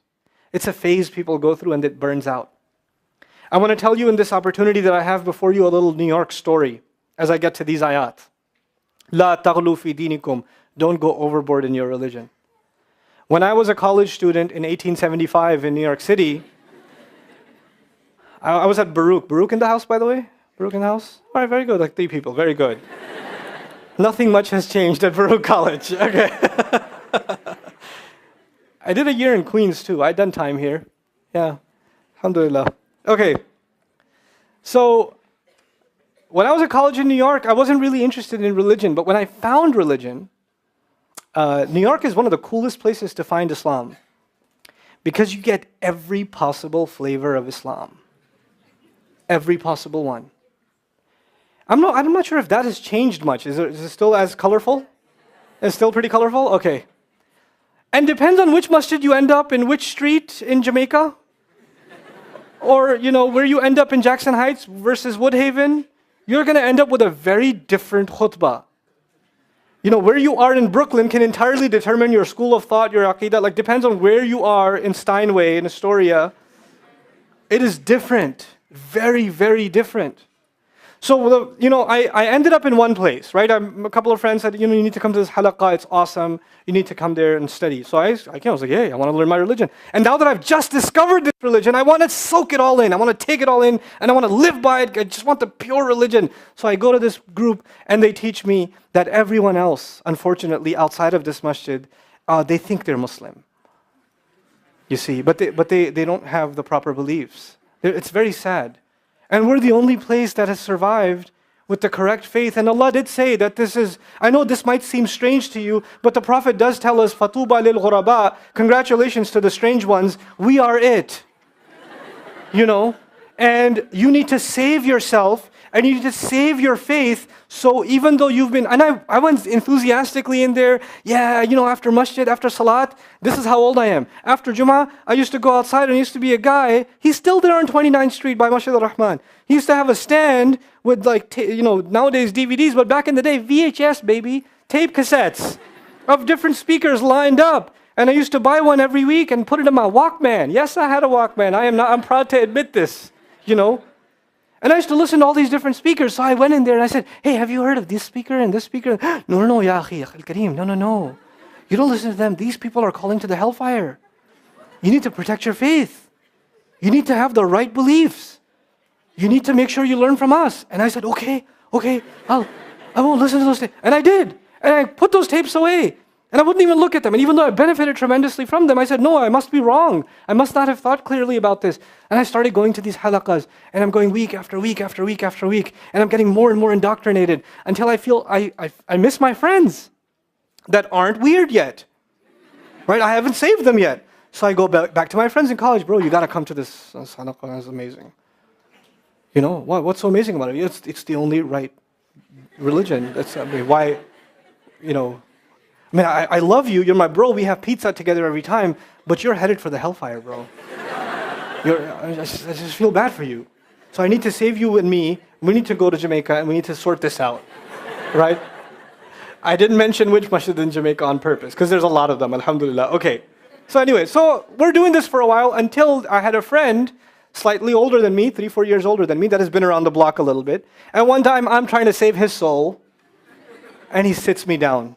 And he goes, Nouman, shut up. Okay. I'm going to tell you two things. You're wrong and you're stupid. And now that makes me, but I have the evidence. I have the dalil, I have the hadith, I have the ayah. He said, listen, you're being played with. Here's how. And he sits me down for 2 hours. And I go, but, and he crushes me. Then I go, but, and he crushes me again. But. Okay, fine. I need you to, and I understood something then. I need to keep an open mind. This religion is appealing because it asks people to think for themselves. And if you are part of any variation of this religion that is requesting from you to stop what? Thinking, it's no longer Islam. I don't know what that is. It's some mutated version of something. It's not Islam. The reflection, the thought, the critical thinking Islam never ends. It never ends. It only adds to our conviction. I'm not talking about the kind of thinking where you go, what if? And you run from one doubt to another doubt to another doubt to another doubt. فَهُمْ فِي رَيْبِهِمْ يَتَرَدَّدُونَ. Not like that. But when you hear something, you say, where'd you get that from? How do you know that's a valid position? How do we authenticate that? What are the scholarly positions behind it? Let's look at this in more depth. I don't doubt my religion, but I'm starting to doubt the way you're looking at this hadith. I'm having a bit of a doubt about the way you explain that ayah. I have a right to have that doubt. I'm not doubting Allah's book. I'm not doubting the words of the Prophet ﷺ, but I need clarification. And you know what? This deen came to change the stereotype of religion where you come into this religion, you learn something about it you don't understand, and you are supposed to ask, criticize. And it's okay if you're not satisfied with the answer and you keep asking until you get an answer. Maybe you framed the question the wrong way, but until you get to someone who can intellectually sit you down and clarify things to you, your quest continues. Your journey continues. And it comes with a humility also. Maybe there are ayat of the Quran, and there certainly are, that I will never understand. Maybe I will never understand Hamim. Maybe I will never understand as-samawat as-sab'a. Maybe I'll never understand that. That's part of the humility. But I'll keep asking. I'll keep exploring. I'll keep, wondering. My wonder won't stop. That's what the beauty of this faith is. Human beings were granted this beautiful gift of the intellect, and now we're being asked not to use it. And when you are asked not to use it, that is when imbalance begins. That's where imbalance begins. And when it happens for a few generations, then we get to the state where we are now. So you're a college student, or you're in your master's program, or you're 27, 28 years old, and you're a woman, and you're looking to get married, but your parents say no, only from Pakistan. And then you say, there's a good brother at the college, he hasn't proposed or anything, but I think that he might be a good match. No. If you do this, if you bring this up again, I will kill myself, the mother says. Or the father says, he's holding his hand on the Quran, I've seen those too. If you do this, if you ever bring this again, you are not my daughter. What movie did you watch that in, bro? Where do you get that from? Like, what's with all the drama? Because you have to listen to your parents. You know what this is? And you can't ask questions like, why? What's so wrong with that? You can, and you will never get a straight answer. Because we said. Because Islam. Islam what? Islam! In other words, your answer becomes more legitimate if you raise the volume on the same wrong answer. This was one time, there was this uncle who was like justifying some racist comment he made. And I was like, Uncle, where did you get this from? It's in the books. And I said, which books? All of them. Go read. I'll be back. I can't beat that. You got me, it's in the books, all of them. Yes, the Mein Kampf is a pretty fun read. But this generation of Muslims, we gotta start at the drawing board. So I was telling you about my journey, and I didn't ask questions. And I said, because now this one person had kind of shifted my thinking a little bit, I said, maybe he's right, I should trust him. Everything he does, I'm gonna do. Because he slapped sense into me, and so I'm gonna just follow. What do you do? We're gonna go to this halaqah, so I start going to this halaqah. And I attended and I really enjoy it, and so even though they never said this, subconsciously I start thinking everything else must be garbage. These people are everybody's just waiting to be slapped by my friend. And if they got slapped by my friend, they'd be in this halaqah too. And this journey continued, and I went from one group, one masjid, one ideology, one worldview of Islam to another, to another, to another, to another. Oh, there were lots of them. Somebody brought me a pamphlet from one of them today. What do you think about this? And I read it, I was like, I've been there. That was 1998 right there. You guys don't even know. All of this, been there, done that. It's all done. It's old. You know who's still going through this? England. When I go to England, people ask me questions and I chuckle. Like this guy, literally, seriously, I was driving in the car with him. He goes, so, bruv, where do you take your knowledge? Wait, where do you take your knowledge from? Who are your sheikhs? And I was like, awkward silence for a moment. And I was like, I'm sorry, bro. I didn't answer you immediately because for a second I thought I was traveling through time. Because where do you take your knowledge is a question from 1997. We already finished this. We're past this already. Have you been in the same, do you visit geocities.com? Where are you from? Some people don't even know what GeoCities is. That's funny. That's how old I am. Anyway, so, but people were stuck in a rut. We find one thing and we train ourselves to think about Islam one way, and everybody else has to think about it this way, and if they don't, they must be wrong. And we have litmus tests for this. I literally used to go visit masajid in New York where there's a guy there, hey, you on the sunnah? And I'd be like, what else is there? All right. That's like a litmus test. What am I going to say? No, of course not. Sunnah, what is that? Doesn't make any sense. I went to masajid in England. Check this out. I went to one masjid in England. I went to visit. This is the tragedy of this. I went to visit Sheikh Akram Nadwi. Sheikh Akram Nadwi is one of the leading muhaddithun of the ummah today. The man has written a 50-volume book on just the female collectors of hadith in Islamic history. Life profiles of 2,500 women. I can't read 50 pages. He's written 50 volumes on this one subject. Just because he said, we think Islamic studies is the realm of men. That's actually historically inaccurate. I'm going to show you why. He lists first the teachers of Imam Bukhari rahimahullah that were women and what their lives were, where they studied from, and then among the students, and so on and so forth.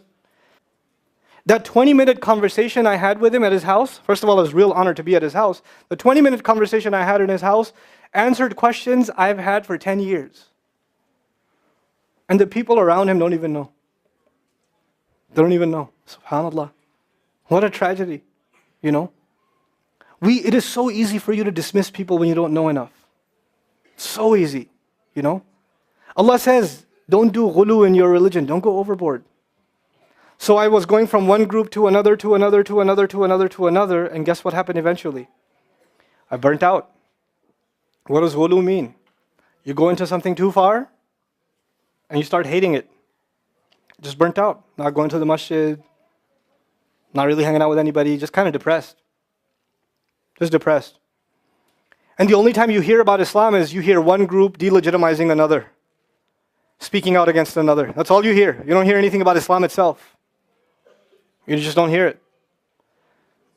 So I started thinking back about all these groups. That all the groups I've been through. All the different masjids, all the different halaqas, all the different shaykhs, all of them. And I realized something. All of them had something beautiful. They had something very ugly, and they also had something very beautiful. Why should I let go of the beautiful parts? Why should I do that? Why can't I hold on to the good stuff and keep it? And my litmus test, I don't impose this on you, my litmus test became the moment any group starts speaking out against another, I'm going to put the mute button on. I don't care about that stuff. I just need to learn something that will make me a better Muslim. That's all I care about. And if you give me something that will make me think of my brother and my sister as less, I don't want that. It's just not interesting. It doesn't interest me. It takes away from my love of other Muslims. I can't take it. I will still disagree with Muslims. I will disagree with scholars even sometimes, respectfully. But I will never use that to think less of them. That's going overboard in your religion. You can love the ideas you believe in, but don't hate the people who don't believe in them. It's not cool. That's actually pride. You know? This is a battlefield of ideas. I am free to share my ideas. You are free to disagree with me. And after even the strongest disagreement, if we can openly talk in a space where none of us are threatened, none of us are raising our voices, none of us are going crazy. We can just have a civil conversation. That's when this ummah moves forward. Where is the conversation? We've become a people that talk at each other. Everybody gives if somebody, you know what we do? Somebody, gives a speech, somebody gives a counter speech. Somebody writes an article, somebody writes a counter article. Nobody says, let me give this brother a call and let me share with him, here are my disagreements with you. What do you think about them? Let's have a conversation about it. I invite you to my house and let's discuss. Let our kids play together. Let our wives meet. And let us just talk about this, this issue that I don't agree with you in. I want to know your perspective. When do we do that? Isn't that brotherhood? Isn't that brotherhood? Instead of talking at people, you talk to them. You talk to them. People told me some time ago about myself. I don't really care. Honestly, I don't care what people say online. It doesn't faze me at all. I don't have the time. I have too many things to do for my parents and my kids and my students to worry about what happens online, honestly. So people don't, they're saying that you follow some deviant tafsir. I was like, who are they? I want to go to their house. Can I invite them to my house? I have good ice cream in my house. I'd love to sit and talk to them. No. The great scholars have refuted you. I was like, okay, that's great. What does refutation mean? Can I still come out of my house? Do I have to wear a headband of some special sort? What does that mean? You refuted me. What does a Muslim do refuting another Muslim? How does that work? If you don't like what I have to say, which is perfectly fine, I'm no prophet. You're no prophet. It's okay if we don't like what each other has to say. You can come to me and say, I disagree with you. You can write to me and say, here's what I don't like. Here are my concerns. This is why one of my best friends in life is Sheikh Omar Sulaiman. Honestly, I love this man. I really love him. He's my bigger, younger brother. It's confused, an oxymoron walking around. But he'll listen to something I said and he'll go at me and say, you shouldn't have said that. That's wrong. I was like, okay, I'll undo that one in the next khutbah. Okay, cool. He says something, I say, hey, why you say that, man? That hurt. Don't you think someone will get hurt with that? He's like, yeah, you're right. Okay, I'll undo that one. We can openly talk to each other. We can disagree. We can have a conversation. That is when ghulu dies. When we stop talking to each other and we start quick to judge, quick to validate your own position. You're so in love with your own position, you can't let it go. I was in that. When I was in a group, I loved that group. I was that group. I was the ambassador of that group. And when I heard something that countered the ideas I was carrying, I was ready to crush it. Oh boy, you better not stand in front of me when you give me a counter delete. I will destroy you. I've memorized all the lines. I know which angle you're going to come from, bro. I trained myself in this. I did. But then I realized my loyalty is no longer to Islam. My loyalty has become to these particular understandings of Islam and the way I'm protecting them. I have to check myself. I've caged myself, and I'm trying to cage others. So years go by when I realize this, and I dedicate myself to one thing. I realize I will never be able to understand all of Islam. It's too big for me. I'm going to dedicate myself to trying to better my own understanding of the language and some things about Allah's book. Maybe if I can get 1 or 2 drops out of Allah's book, I will lead a happy life. I'll be okay. So I focused myself on that for the last 10 years. And in that time, as I traveled, I would meet some kids that are still in one of those, one of those phases that I've already been through. And they sit me down, brother, nice speech, but I have some concerns. And they'll walk me through the spiel. But I know the spiel, bro. I used to do it myself. So he gets to point 1 and point 2, and I stop him at point 3. I say, hey, wait. This was point 3, right? And this was the point 4 you were going to make? He goes, maybe. And I was like, how long you been attending the halaqas? He goes, what halaqas? He goes, I know. I know, bro. Because perhaps I've been attending some halaqas. I was like, yeah, and you have hookah late night afterwards? Discussing how you're going to bring Islam to society? You usually miss Fajr, haven't called your parents in a while? Developed a smoking habit in addition to the hookah that wasn't enough for you? Perhaps. And then I said, listen, bro, I know you really want to do this for Islam. You want to debate me for Islam. But I'm asking you 2 things. Call your mom and dad every day and pray Fajr. Just work on that. Okay? We'll establish Islam together. Just work on that. You get caught up in this stuff, in one thing or another, and the world becomes nothing to you. And I tell you, when you get caught up in these ideologies, the first thing to suffer is your family. The first thing to suffer. I'm being very real with you. This is ghulu in deen for us. We hang on to one idea. We tell ourselves we're serving Islam by stending nights and nights and nights discussing something or another at these late night restaurants with questionable content on the TV screens. And we do this on Steinway Street, and we do this on Atlantic. I know. We do this on Atlantic. We do this by Chicken Guy, right? And we do this, and then the mother doesn't know where you are. The father doesn't know where you are. Nobody's ever checked the cache on your laptop. And we do this and we think we're serving Islam, doing something for our deen. Stop kidding yourself. The first thing the deen fixes is your relationships. If you're really serving your deen, you would see a tremendous change in your relationships. The way you are with your brother, your sister, your parents. The ones closest to you are drawn to the perfection of your akhlaq. That was what the Rasul ﷺ did first. He had that even before Risala. He had the perfection of akhlaq. Character. The people most impressed with him were his family. Today, you will find young people, when they get into the field of da'wah, the people least impressed with them are who? Their family. Everybody else, oh! And the family says, eh. Honestly. You want to become a speaker, you want to give da'wah to people, you want to convince people of Islam. Where's time with your family? This is ghulu in religion. We've got to balance all of this stuff. And if you're living in New York, you're already used to balancing crazy numbers of things. You've got work, you're living hand to mouth. It's not an easy life here. It's one of the most expensive places to live in the world. That's where you chose to live. I know you don't think there's nothing outside of this in America. Everybody else has got straw in their mouth and they're just, and a banjo in the trunk. I call some of my old friends, how's Texas? Dong, dong, dong, dong, dong, dong, dong, dong, dong. Like, that's pretty good out there, But you live here, so yeah, it's hard, even harder to balance here because you have time for nothing.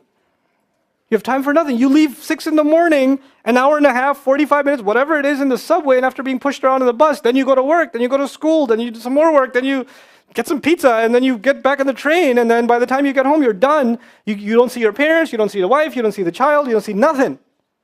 And you know what? If that's the case with you, you need to figure out a way to make time for your family.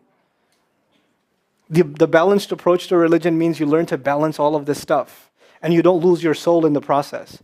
If you have 45 minutes on the train, then just memorize some Quran at that time. Keep yourself busy with something productive.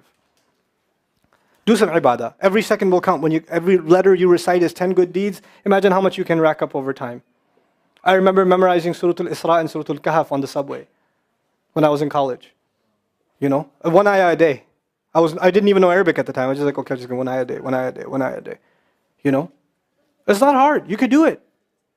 So now at least you have some spiritual avenue. Maybe you didn't get to sit looking at the sky. Maybe you didn't get to do Qiyam al-Layl in a masjid. But you've got to find ways to serve, to fulfill the needs of your heart during your day. You have to make that time. You have to make the time to reach out to your parents. And text messages aren't enough. Text message, I'll call you later. That's not, I'll talk to my parents. I told my mom I'll call her later. You want to text her, tell her you love her. And if you tell your mother you love her, and she says, no you don't, that means there's something wrong with you. That means you keep saying it, but you've done nothing for it. You've never spent any time with her. You've been ignoring her. So those words offend her because she can see right through them. So you don't get, I told my mom I love her. She said, no, you don't. No, actually, she said, where's the proof? You've been ignoring me all this time. Well, saying I love you changes everything? These are empty words to you. If you love someone, you spend time with them. Without your phone. Without your laptop. You sit with them. If you love your father, you do that. You spend time with them. You know? For the young men here, learn to get up for Fajr, man. Stop hanging out late night. It's New York. I'm just being real. We could give theoretical lectures. You're not getting up for Fajr. Wake up. Stop going to sleep late. That's balance in your religion. Don't go out late night. I know the restaurants are open till whenever. I know you're used to the nightlife. I know. It's tempting. It's fun. When else are you going to do it? You need to let loose. There should be a time you can let loose. That's fine. But if it's hurting your salat, man, you just got to stop. You got to find some other way. You know? Young men here, you know, you should have a relationship with a masjid where you go where nobody knows you, and you go every once in a couple of weeks and you spend a few hours just sitting there reciting Quran to a wall.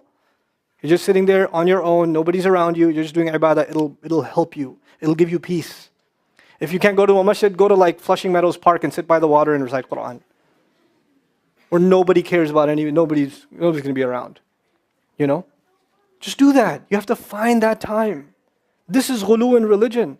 And if we don't find it, and when you get ghulu in religion, things go crazy. The Christians developed ghulu, overboard attitudes in their religion. It led them to even worshipping their prophet. That's why it's mentioned twice. لا تغلوا في دينكم غير الحق. The second time in Surah Al-Ma'idah. Without any justification. You're going to go overboard in one thing or another without justification. It's going to mess you up and mess the people up around you. The final bit of advice that I have for myself and for all of you, when it comes to a balanced approach to religion, this is my final bit of advice. I pray you take it seriously. And this is something it saved me a lot of trouble, and I hope it saves you a lot of trouble too. In my personal life, this is something personal. I realized that in Islam, in the realm of Islam, no one scholar, no one school of thought, and no one person, no one individual has all the answers. And they shouldn't. Allah didn't do that. Allah made us shu'ub, which means we depend on one another. Just the nature of things. So if somebody is giving you knowledge of aqeedah, for example, you're studying aqeedah, which is a great thing to study, that doesn't necessarily mean that's your source for fiqh. If you're studying fiqh from someone, that doesn't necessarily mean that's your source for tafsir. If you're studying tafsir with someone, that doesn't necessarily mean that's your source for hadith. If you're studying hadith with someone, it doesn't necessarily mean that's your source for history. You have to go to people that are specialists in their field. If you really want genuine answers and deep and profound answers, you have to go to people that specialize in their fields. One of the things that's caused an insane amount of damage to Islam in the last century is people who know a little about a lot of things. When you have a little bit about a lot of things, it seems like it's a lot of knowledge, but none of it is deep. You see? You can quote a lot of different things, but you have depth in nothing. You see? Somebody came to me during the question and answer session and asked me about donating body parts, donating organs. So, I don't know. But you study the Quran. Yes, that's a fiqh question. I don't know. That's not my field. You need to ask someone who knows. That's a hard question. Somebody asked me a question about aqeedah or about history. I don't know. You need to ask somebody who studies aqeedah in depth, and they can explain it to you in a way that is more appropriate to the concerns you have.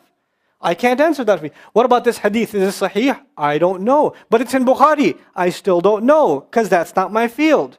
People write about me and they complain. Somebody emailed me, why don't you ever talk about hadith? I said, because I'm not a muhaddith. Because I have too much respect for that subject. I only quote a hadith, I only mention a hadith if I have sat with a scholar myself and have understood it from a scholar. And I've done that with only a few ahadith. I've read a lot of ahadith.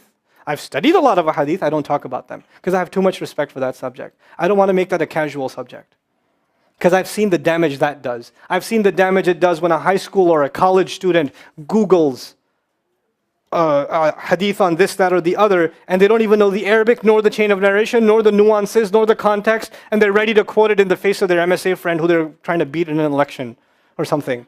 I've seen it. That's a disrespect to the words of Rasulullah sallallahu alaihi wasallam. These words are sacred. You have to have some respect for them, some respect for the nuance that's in them. And you can do a lot of damage to people if you don't know what you're talking about. You think you're quoting the words of Rasulullah sallallahu alaihi wasallam, you're doing damage to people. And that's why not only should we not speak about things we don't have deep knowledge of, don't talk, you can give people advice. You can tell people about being regular in their prayer. You can tell people to stop lying, stop being angry. These are universal pieces of advice. You don't need to be a scholar for those things. But when it comes to shari'i matters, what's halal and what's haram, what should a married couple do when they're having trouble? They shouldn't be going to a faqih, they should be going to a counselor. That's a counseling realm. That's not a, no, what does Islam say about my husband who does this? No. There's a lot more to that story than your husband doing this. You've been married for some time. There's a lot of issues there you need to sort out before you say, my husband does X, Y, Z, I need an Islamic answer. It doesn't work that way.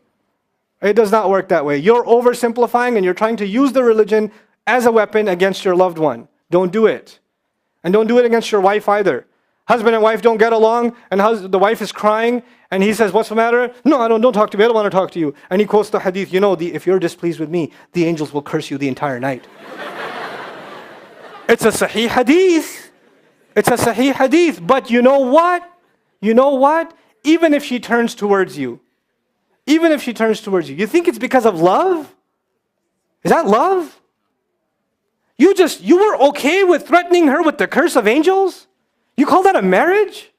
Is that why the Rasul gave that, sallallahu alayhi wa sallam? Shame on you. How dare you quote that? People beat their wives and they say, الرِّجَالُ قَوَّامُونَ عَلَى النِّسَاءِ. How dare you? How dare you disrupt the word of Allah like that? الرِّجَالُ قَوَّامُونَ عَلَى النِّسَاءِ. You even know what that means? Qawwam, I gave khutbah about that in JMC when I came last. The word qawwam is actually qaf, waw, and mim. It shares a root with one of Allah's names, Al-Qayyum. Al-Qayyum is actually one of, Allahu la ilaha illa huwa al-hayyu, Al-Qayyum. When the Arabic language is sacred because Allah chose it for Quran. And within the Arabic language, the letters that make up Allah's names are even more sacred. So when you think you know what qawwam means, think again, it's a letter. These are letters that are one of the names of Allah, come from these letters. So before you draw any conclusions, study, know what it means first. And it means caretaker, the one who stands up for someone, the one who does activities with someone. It has over 100 meanings, and beating is not one of them. Neither is authority. Terrible translation, men are authority over women. The authority of men is established in other ayat, not this one. So we know what you're talking about. That's blasphemous. This is ghulu in deen. This is the abuse of religion. That's what we have to prevent as a people. This is what it's happening and it hurts. I hear people quote ayat and a hadith. Just because somebody's quoting ayat and a hadith doesn't mean they're right. Their own imbalance is seeing things in an imbalanced way. You have to become critical thinkers. You can't look at something in a shallow way and say, okay, that's what it is. No. I need more understanding. I need depth. I don't care if you don't know the whole Quran. It's okay. If you know 2 ayat, know them in depth. I don't care if you don't know all of the Bukhari. It's fine. If you know 2 ayat, 2 hadith, 1 dua, know it in depth. Know it well. Spend time on one thing. Really internalize it and then move on. Then move on to something else. It's all become about quantity and not quality. Can you imagine if the ocean that looks so beautiful, by the way, if the ocean wasn't as deep as it is, it was just 6 inches deep, it would still look like it does. From a distance, you'd say, oh wow. But there's no depth. That's what we've become in our Islam. No depth. And no appreciation for depth. Those of you who listen to my khutbahs, how many ayat do I quote in a khutbah? Usually how many ayat, you know? Young guys come and ask me, Ustad, I'm giving khutbah for the first time. Can you give me a bunch of ayat? And they write like a 4-page thesis that they're going to, today's khutbah is going to be about taqwa. Allah subhanahu wa ta'ala says, and He says, and He says, and oh, what else did He say? Where did it go? Aqim as-salat. When you're quoting one ayah, one hadith, one ayah, one hadith, one ayah, one hadith, one story, one ayah, one hadith, you didn't stop at one ayah. أَفَلَا يَتَدَبَّرُونَ الْقُرْآنَ. Why don't they think deeply about the Quran? لِيَدَّبَّرُوا آيَاتِهِ. So they can think deeply about the ayat. This is thinking deeply or just moving along? I mean, when you see a beautiful mountain, do you just say, oh, that's nice? Do you do that? Or do you stand there and go, whoa? When you see an incredible painting, do you just stand there stunned by it, or you just go, We don't even do that with things Allah created in this world. We're stunned. Nobody goes to the beach for 1 second. Oh, such a beautiful sun. Oh well. Next thing, mountain. Where's the mountain? Let's look at the mountain. Let's get this out of the way. You know, when you're experiencing something beautiful, you want to stop. You want to taste it. You want to take it in. You want to be able to appreciate it because this might not come again. Why don't we have that attitude towards the text? Because we have ghulu. Just give me the quick version. Give me the quick version. Let me move. This book is so beautiful. The sunnah is so beautiful. The Rasul's words, sallallahu alaihi wasallam, are so beautiful. They will make you cry if you just spend time on them. If you want to find balance in your life, I know I said the last advice. Can I give you one more bit of advice? One last one. I promise, one last one.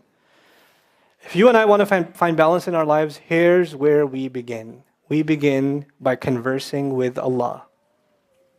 If you're not personally talking to Allah, you're never going to find balance in Islam. Talking to Allah means you have to learn the etiquette, the manners of making dua. You have to learn what it means to pray to Allah. And it's okay, if you don't know Arabic and you don't memorize well, you can pray to Allah in Urdu, it's fine. Punjabi, I'm not sure, but Urdu is fine. You should be okay with Urdu, okay? If IUD is Guyanese, it's okay, okay? But it's good for you if you were to memorize some of the prayers of the Prophet ﷺ, because that's how he used to converse with Allah. Our messenger, Allah conversed with him and he conversed back with Allah. The Quran is how Allah conversed with him. The du'as of the Prophet are how the Prophet ﷺ conversed with Allah. It's a two-way conversation, right? So every Muslim should own a copy of the Fortress of the Muslim. You should have a plan on how in the next week you're going to know one more dua. Just as a family, the whole family will learn one more dua, and you'll sit there and you'll think about what Allah is asking you to say when you enter the house. What are you actually saying? When you enter the masjid, what are you actually saying? Think about it. It'll make you different people. It will just absolutely make you different people. And it will make you comfortable speaking to your master. And those who speak to their master, Allah guides them in ways you can't even imagine. You would think, Ustad, in the middle of all of these groups, and all of these ideologies, and all of this information on the internet, and all of the attacks on Islam, there's so much confusion. How in the world are we supposed to find guidance? How are we going to find guidance? And my answer to you is, if you talk to Allah, then you could be in the darkest times and in the most hopeless situation, and Allah will find a way to guide you. This is how I wanted to end this. The story of Robert de Villa. You know who that is? No, you don't, because I do. 3 months ago, I gave khutbah in Fort Worth. I haven't been to that masjid in 4 or 5 years, and they invited me for some reason, and I went. And I gave khutbah there. My khutbah was about dua. An Egyptian fellow comes up to me, a young man came up to me afterwards, he goes, Allah fulfilled my dua today. And I said, what's your dua? He said, my dua was that Nouman Ali Khan should meet Robert de Villa. I was like,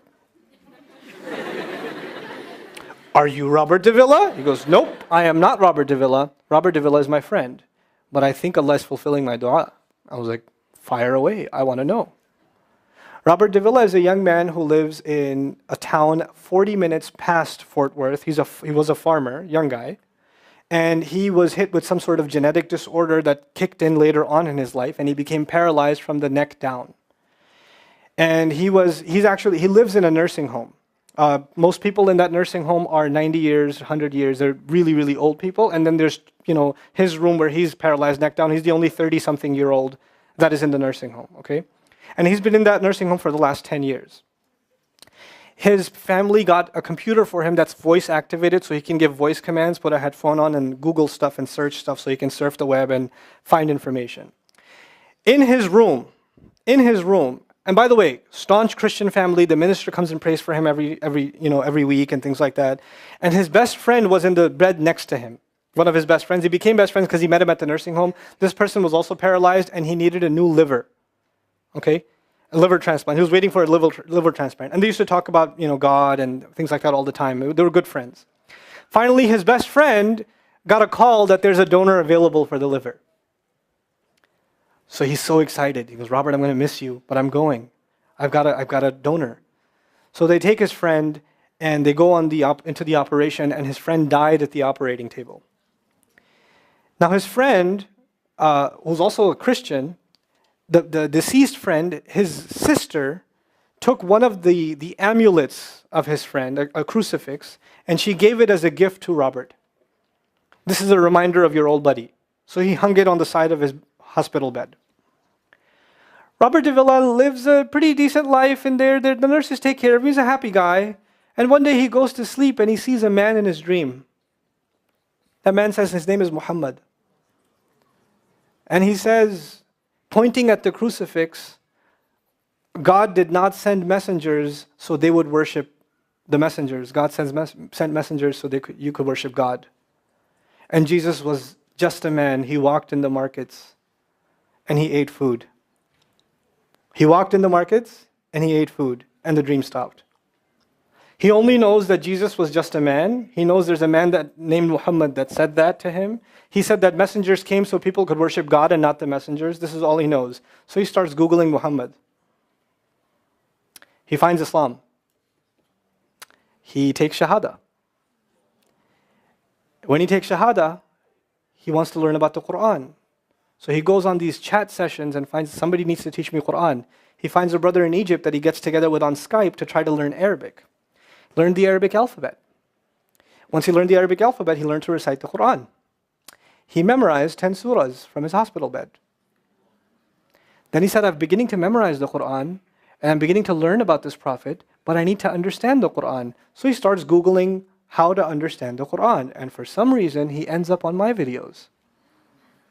And he starts watching my stuff. And he watched almost everything. And then here's the kicker. In the nursing home, there was an Egyptian fellow that used to come in and do some repair work.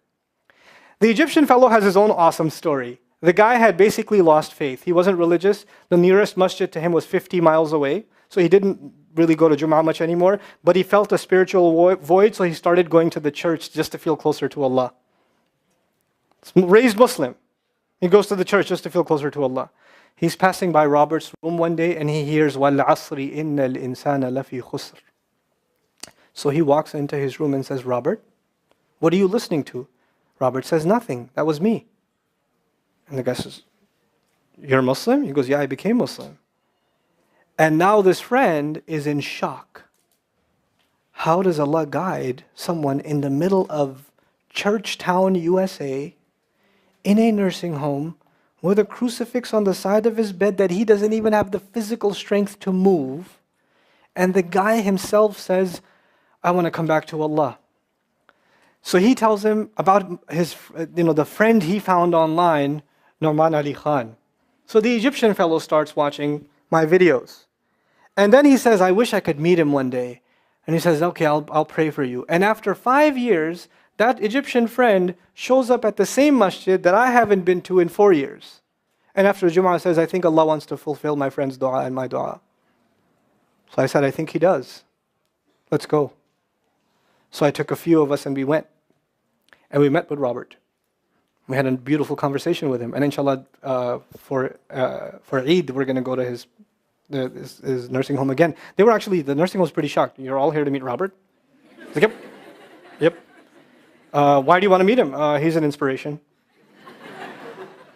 We're like, okay, let me check if we can. And they had to call the hospice administrator and all this stuff, and then eventually let us in. And Robert's in shock. And then I meet with Robert, we're talking, and I was like, hey, Robert, so I heard you memorize some surahs. He says, yeah.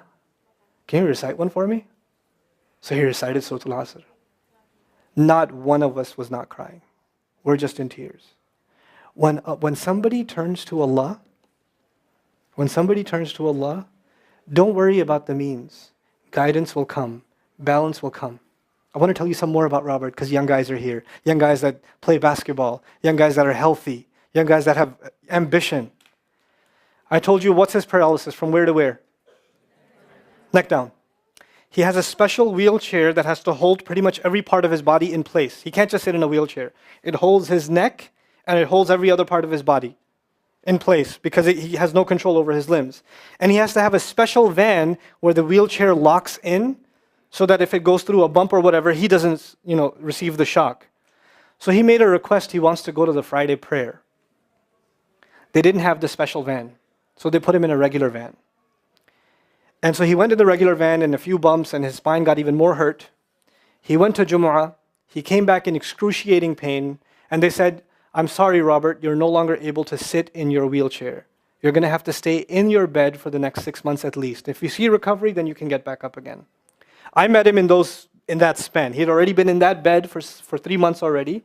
And the reason he was in that bed is he went to the Jummah prayer. And he told me about the Jummah prayer. He said, I've never felt more peace in my life than I was in that masjid. And you know what I'm going to do, Brother Nouman? When I can sit in my chair again, I'm going to go to Jummah. I'm going to go to the masjid because I've never felt like that before. There's someone who has nothing but control over his mouth and his eyes. And he says, I only find peace in the masjid.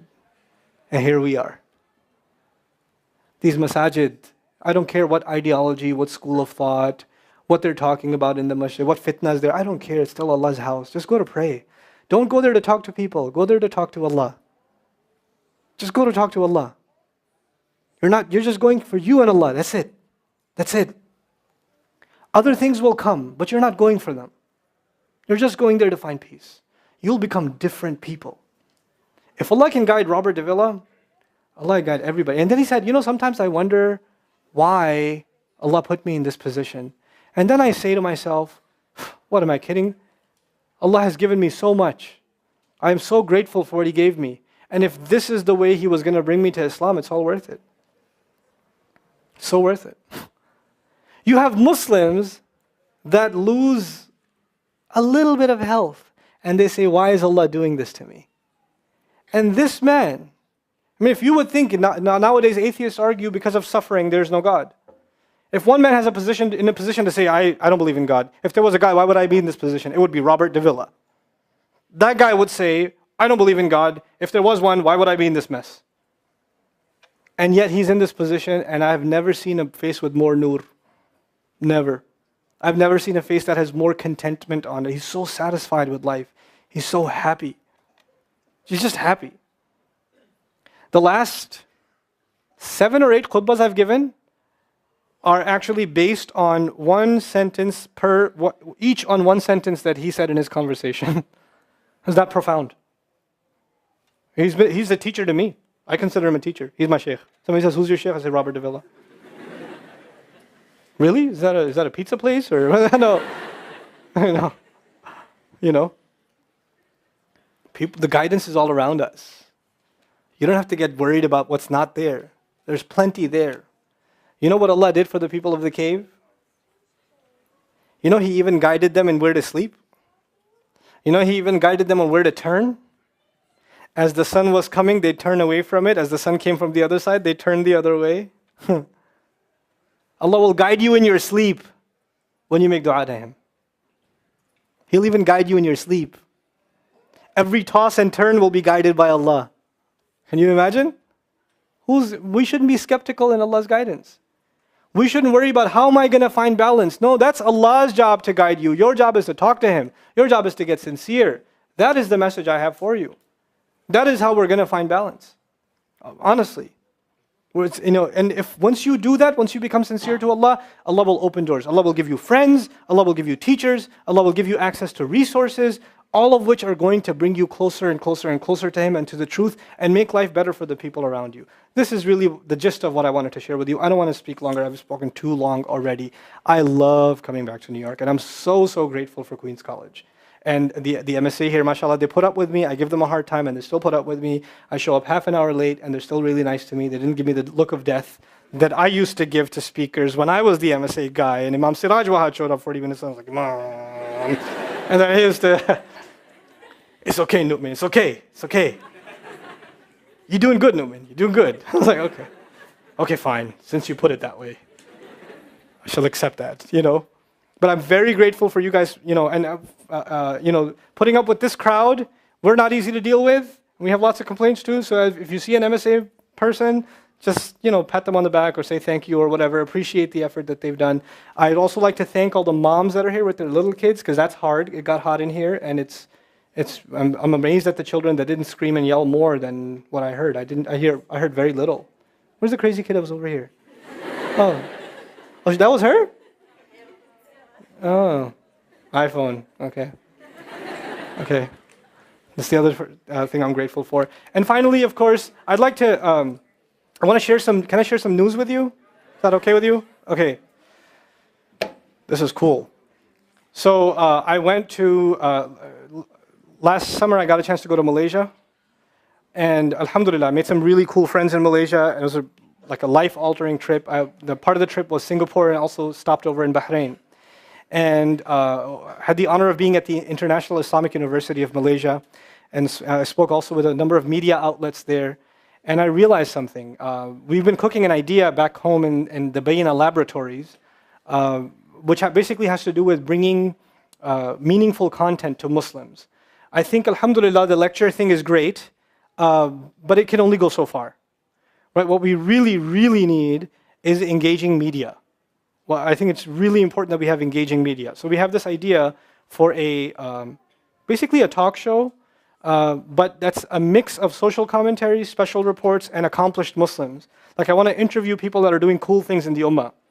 I want to have journalism that's positive about things that are happening in the Muslim world. So there's interest already, and they're trying to pick it up in Malaysia, inshallah ta'ala. Make dua that works out. And I'm going in Ramadan again to, yes, I know, I got it. So, but the cool thing is, we are actually going to build Bayina Studios. I want to beat Oprah in Texas, inshallah. We're hoping to actually buy a church that's on sale and turn it into a live audience studio and start talk shows and discussions there that will be broadcast online, and it will also be broadcast in TV stations around the world, inshallah ta'ala. Now, if you would like to contribute towards that, we don't do fundraising, but what we do ask you to do is subscribe to Bayina TV, bayina.tv, because the next couple of months of subscriptions are going to go towards the purchase of the campus. You subscribe and you get access to the translation of the Quran, the Arabic courses, all the stuff that's on there, and all the new stuff that's coming on there. How many people are familiar with Bayina TV here? Quite a few, mashallah. That's great. So the sisters, this might interest you. The two new upcoming things on Bayina TV, the recent one was the hijab lecture. What is hijab anyway? So I did a 4-hour piece on just the ayah of hijab, because there's some confusion about it apparently. So I figured let's just talk about the ayah. Let's sort that out a little bit. And the next ayah that I'm going to be working on in a month and a half's time is the ayah about beating women. Because if we don't love the ayat, where's our iman? If the ayat are giving us trouble, then we have to fix that, don't we? We have to love the ayat. Thank you so very, very much for listening and being patient with me. Jazakumullahu khairan. Assalamu alaikum wa rahmatullahi wa barakatuh.